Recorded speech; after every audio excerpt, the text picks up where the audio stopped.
Yusuf müəllim, əziz Azərbaycan Dövlət Pedaqoji Universiteti Quba filialının dəyərli kollektivi, dəyərli Logos Psixoloji Mərkəzinin kollektivi və əziz tələbələr.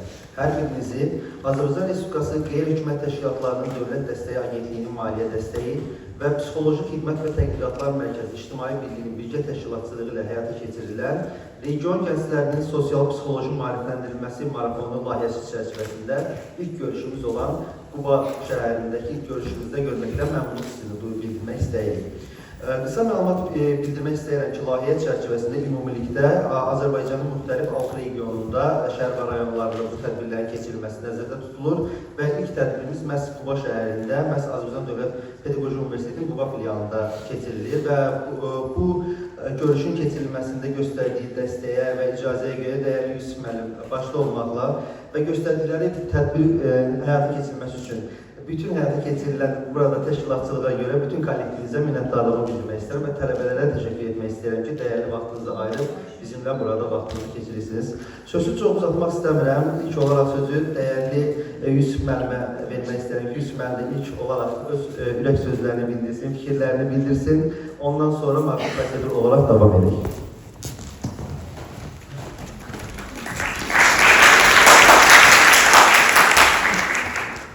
Çox sağ olun, hörmətli Rəşad müəllim, dəyərli Logos ailəsinin üzvləri, qonaqlar, əziz tələbələr, hörmətli professor müəllim heyəti, hər birinizi Azərbaycan Dövlət Pedaqoji Universitetinin Quba filialında Logos Psixoloji Mərkəzinin təşkilatçılığı ilə Dövlət Dəstəyi, Qeyri-Hökumət Təşkilatları Dövlət Dəstəyi Fondunun layihəsinin icrası ilə bağlı keçilən görüşdə salamlamaqdan məmnunluq ifadə edirəm və belə bir tədbirin ilk olaraq Pedaqoji Universitetinin Quba filialında təşkil edilməsinə görə mənim təşəkkürüm və salamlarımı bizim əziz dostumuz Tərəvə xanıma çatdırmanızı xahiş edirəm və bizim Tərəvə xanımdan ilk əlaqəmiz, əməkdaşlığımız deyildir. Bu əməkdaşlıq uzun müddətdir perspektivli sahələrdə yön alıqlı işləyirik, çalışırıq bununla bağlı və bugün Azərbaycan Dövlət Pedaqoji Universitetinin Quba filialının seçilməsində də bir təsadüflük deyil, zəruri bir mexanizmin olduğunu biz deyə bilərik. Mən bu sahədə Azərbaycan Dövlət Pedaqoji Universitetinin Quba filialında yaradılmış psixologiya mərkəzinin nümunə göstərə bilərəm və tələbələrimizlə bu sahədə mütəmadi görüşlərin keçirilməsi, təlimlərin keçirilməsi artıq bir adət alınmışdır. Təbii ki, bu gün psixologiya inkişafının elə bir zirvəsinə gəlib çıxmışdır ki, vaxtilə necə ki, bir bölgədə yaşayan, fəaliyyət göstərən kardioloq insanın ürək-damar sisteminin bütün müalicəsini həyata keçirə bilirdisə də, indi isə artıq bir kardioloqun ancaq hər hansı bir formada ürəklə bağlı kiçik bir sahə üzrə ixtisaslaşdığını görmüş oluruq. Psixologiya da belədir. Əvvəl insanların psixologiyasında hər hansı bir psixoloji bir durumun narahatçılığı, hər hansı bir psixoloji durumun narahatçılığı baş versə də, ümumiyyətlə bu sahədə psixoloqların fəaliyyəti ümumi göstərilir. Amma bugün isə psixologiya gündən-günə özünün ən inkişaf səviyyəsinə qalxdıqca, yüksək inkişaf səviyyəsinə qalxdıqca yenidən sahələr arasında xırda dilimlənmə baş verir. Birinin adına klinik psixologiya deyirlər, birinə pedaqoji psixologiya deyirlər, birinə inklüziv psixologiya deyirlər. Bir qədər bu kimi məsələlərdə artıq insanın psixoloji aspektdən, psixoloji durumunu bu şəkildə inkişaf etməsi psixologiya elminin də dərinliklərində belə bir elmi pedaqoji yanaşmanın spesifikliyini aşkara çıxarır. Və artıq bugün psixologiya elmi inkişaf edərək tibb sahəsinə də müdaxilə etmişdir. Əvvəllər hər hansı bir formada psixologiya ilə psixiatriyanın sərhədləri tamamilə bir-birinə uyğun gəlməmək kimi bir prosesi göstərirlərsə də, amma bugün artıq psixiatrların özlərinin etiraf etdiyi məqalələrdə mən onu oxuyuram ki, ilk olaraq hər hansı bir pasiyentlərlə bunlar görüş apararkən, söhbət apararkən psixiatrların bir sualı olur. Sən psixoloqa müraciət etmişsən mi?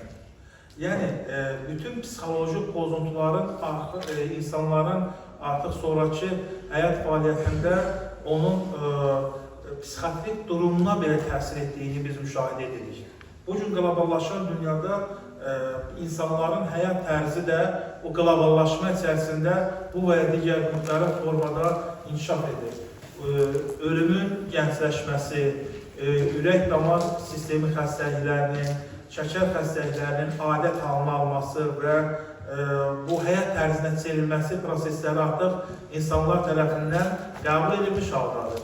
Və bizim bugün psixologların iş prinsiplərindəki ağırlığı gördükdə onlar streslə mübarizə aparmanın necə çətin olduğunu, hansı fundamental və şaxəli imkanlardan istifadə edərək bu məqamlarda psixoloq fəaliyyətinin göstərilməsi çətinliyini görmüş olur. Bugün bizim bu məclisdə əyləşən tələbələrimizin böyük əksəriyyəti hər biri regionumuzun bir nöqtəsindəndir, bir məntəqəsindəndir. Amma bunlar hər biri Azərbaycan Dövlət Pedaqoji Universitetinin Quba filialında tələbi olaraq burada həyatlarını sürürlər.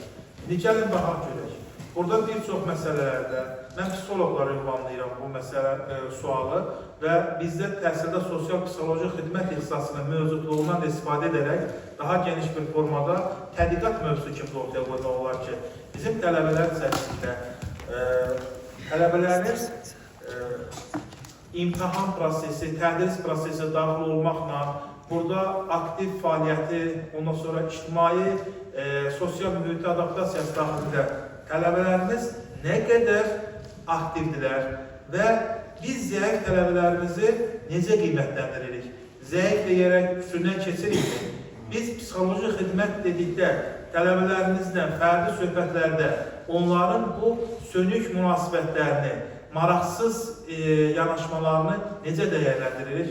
Heç bir, hər hansı bir tələbənin heç bir problemi olmadan bu halın onda təzahür etdiyini nə qədər adam aşkarlayıbdır və məlumdur ki, elm sübut edir ki, heç bir ziddiyyətsiz, heç bir qarşıdurmazsız ailədə böyüyən şəxs cəmiyyət üçün təhlükəli insan olmur.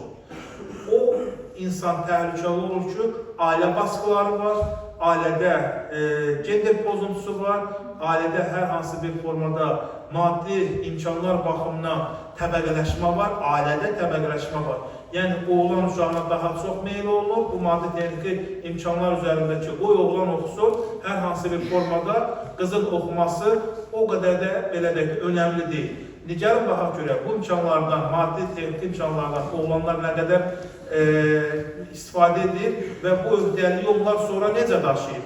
Ailənin maddi imkanları sayəsində bütün ailə gərgin psixoloji bir durumda o oğlanın təhsil almasına yönəlir. Və oğlan da bir müddətdən sonra ya kazinoya gedir, ya hər hansı digər məsələlərə gedir və ona yönəlmiş imkanların hamısı sıfır edir. Və bununla da ondan sonra gələn qardaş bacıların taleyi tamamilə bir gərgin platformaya keçmiş olur. O zaman burada mücadilə aparmış. Və bu ailədən təhsil almaq imkanlarını sanki bir məhdud imkanlar daxildə özünə böyük dünya saraq təhsil almağa yönəlmiş gənclərimizi biz qiymətləndirə bilirikmi? Və tanıya bilirikmi? Seçə bilirikmi ki, hansı imkanlar daxilində bu gələn ailədən gələn tələbə bizə yaxınlaşa bilirmi? O imkanlar varmı ki, tələbə yaxınlaşıb öz problemini, öz dərdini açıq şəkildə bildirsin ki, mən elə bir zoraki ailədən gəlib təhsil almağa imkan qazanmışam ki, əgər mən bir daha oraya geri dönmüş olaramsa da, mənim həyatım məhv olacaq. Bizim üçün oradakı o kompleks aradan qaldırmalıdır. Stres yaradan amillər aradan qalxmalıdır.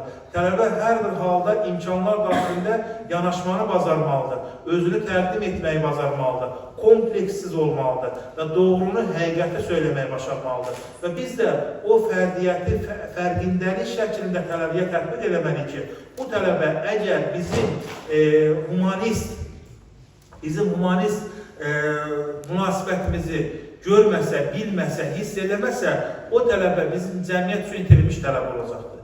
Nəzərə alaq ki, universitetimizdə qəbul olan tələbələrin böyük əksəriyyətinin böyük problemləri var. Məsəl üçün, mən tələbələrlə faktiki olaraq demək olar ki, problemi olan tələbələr, bugün bizim 1100-ə yaxın tələbəmiz var. Mən təbii ki, hər gün bütün tələbələrlə görüşmə imkanına məhsul olan bizim şəxslər var. Humanitar sosial məsələlər üzrə bizim də profilimiz var. Dekanlıqlar var, kafedralar var, tələbə elmi cəmiyyəti var, tələbə təşkilatı var, kafedra daxilindəki fən birləşmələri var. Digər bizim strukturlar var ki, onların hər biri bölərək tələbələri qruplar şəklində öyrənərsə, bizim qrup nümayəndələri bu sahədə müxtəlif peşəkarlıqla aktiv olmalıdır. Tələbələri öyrənməyə kömək olmalı. Yanına gedir və repetitor yanına getdiyi müddətdə bizə gələn məhsullar tam stresli vəziyyətdə universitet qəbul olan tələbə tamamilə stresli olur. Və çox gərgin bir vəziyyətdə biz 4 il ərzində onun stresini yenidən bir mexanizm formatına qururuq. 4 il bu müddət ərzində mexanizmi sağaltmaq istiqamətləşdirərkən onun paralelliyini aparmağa çalışır. Bugün psixologiya elmi, çox təəssüf edirəm buna ki, bu məsələ artıq baş verir. Psixologiya ilə psixiatriya arasında kiçik bir artıq bir keçid sənədləridir. Vaxtilə bunlar çox bir-birindən aralı idi və bu gün də bizim ətrafımızda baş verən hadisələr, istər vətən müharibəsini götürək, istər pandemiya dövrünü götürək və bu post dövr deyək, vətən müharibəsi, post pandemiya dövrü, biz bunların reabilitasiyasına necə keçdik? Biz bunların stresindən necə keçdik?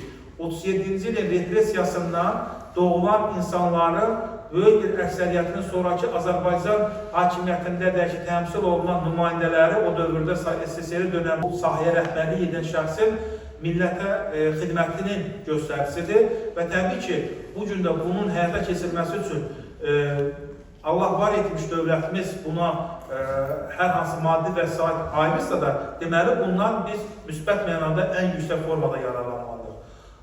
Bu tədbirin təşkilatçılarına xüsusi olaraq Tərəvəxansı təşəkkür edirəm, burada bu işi yüksək həyata keçirdiniz və Fatıma xanıma təşəkkür bildirirəm. Bu işlərə bir psixolog kimi digər psixologlarımıza minnətdarlığımı bildirirəm və düşünürəm ki, bu məsələlər bizim üçün çox vacibdir, yəni ki, həyəcan təbili çalan bir istiqamətdir və bu sahədə biz tələbələrimizin, mən buradan baxıram, tələbələrimizdə ən belə deyək də problemlərdən biri dinləməyə həssas deyirlər. Onun da əsas səbəblərindən biri beyin yüklüdür, beyin qayğılıdır, duyğuludur. Məsələn, bu məsələlər ayrılmalıdır ki, qayğı nədəndir, duyğu nədəndir, qayğının psixologiyası nədir, duyğunun psixologiyası nədir və bunun hansı stres yarada bilir, hansı stres ərdə bilir. Və bu məsələlərdən mütləq şəkildə istifadə edilməlidir. Baxın, bir kənd yerində olan insanlar bunu çox gözəl bilir.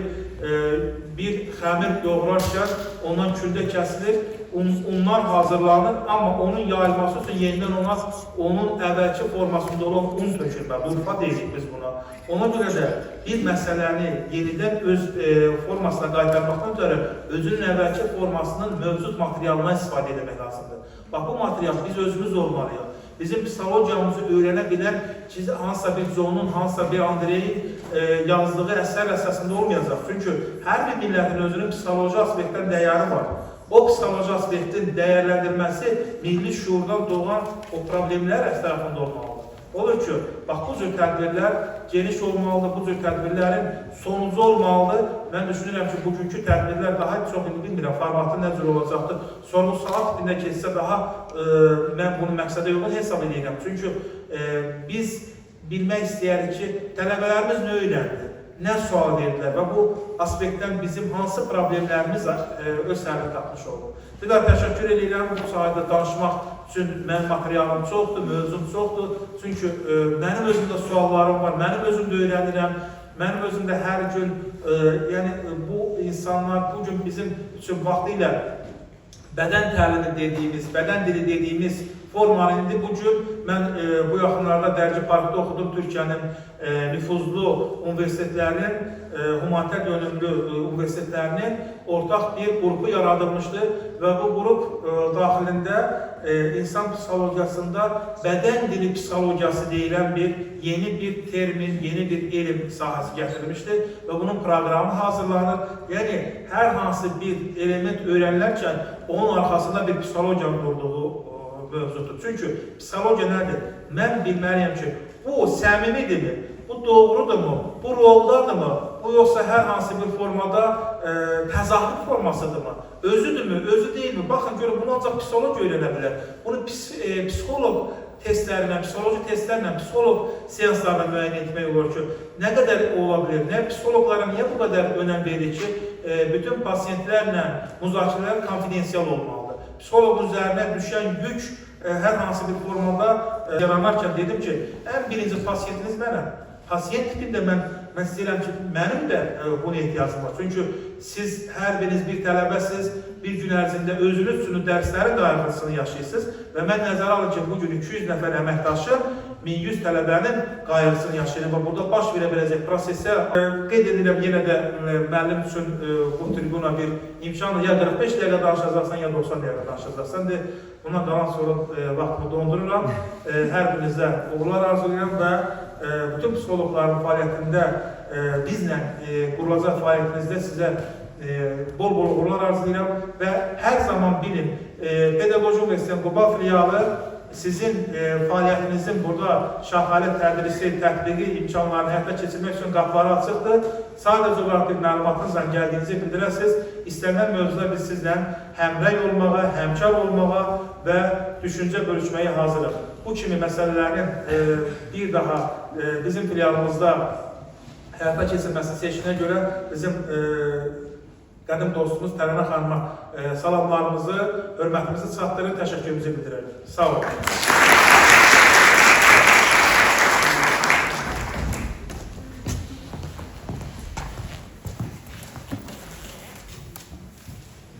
Teşekkür edirik Yusuf müəllim, çox dəyərli və ətraflı məlumatlar üçün. Sözü çox uzatmadan istəyirəm növbəti çıxış üçün dəvət edim. Logos Psixoloji Mərkəzinin Quba filialının baş psixoloqu dəyərli Gülərə xanım. Gülərə xanım, buyurun.